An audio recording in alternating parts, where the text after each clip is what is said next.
অনুচ্ছেদ বাংলা নববর্ষ, বাঙালির প্রাণের উৎসব। বাংলা নববর্ষ, যাকে আমরা পহেলা বৈশাখ নামে জানি, বাঙালি সংস্কৃতির অন্যতম বৃহৎ ও প্রাণবন্ত উৎসব।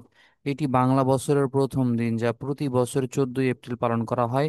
এই দিনটি বাঙালির জীবনে শুধু একটি ক্যালেন্ডার পরিবর্তনের দিন নয়, বরং উৎসব, ঐতিহ্য এবং আত্মপরিচয়ের প্রতীক। নববর্ষের সকালে চৈত্র সংক্রান্তির অবসান ঘটিয়ে নতুন বছরকে স্বাগত জানাতে লোকেরা নতুন পোশাকে সেজে ঘর থেকে বের হন। পুরুষেরা সাধারণত পাঞ্জাবি ও ফতুয়া পরে, নারীরা পরে শাড়ি, বিশেষ করে লাল সাদা রঙের। দোকানপাটে হালখাতা পালন করা হয়, যেখানে ব্যবসায়ীরা পুরাতন হিসেব শেষ করে নতুন খাতা খোলেন এবং ক্রেতাদের মিষ্টিমুখ করান।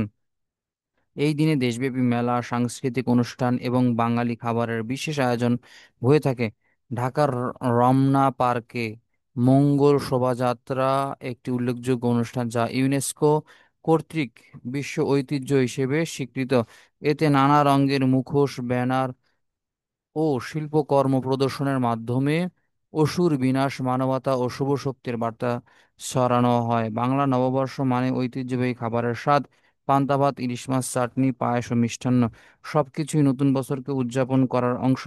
পরিবার ও বন্ধুদের সঙ্গে সময় কাটানো, শুভেচ্ছা বিনিময় ও আতিথেয়তা এই দিনের সৌন্দর্য আরো বাড়িয়ে তোলে। তবে এই উৎসব শুধু আনন্দের মধ্যেই সীমাবদ্ধ নয়, এটি সমাজের সৌহার্দ্য, ঐক্য ও সংস্কৃতির মূল্যবোধ প্রতিষ্ঠায় গুরুত্বপূর্ণ ভূমিকা রাখে। জাতি, ধর্ম ও শ্রেণী নির্বিশেষে সকল মানুষ এই দিনে একসঙ্গে মিলিত হয়। বাংলা নববর্ষ আমাদের মনে করিয়ে দেয়, পুরনো সব গ্লানি ঝেড়ে নতুন করে শুরু করার সময় এসেছে।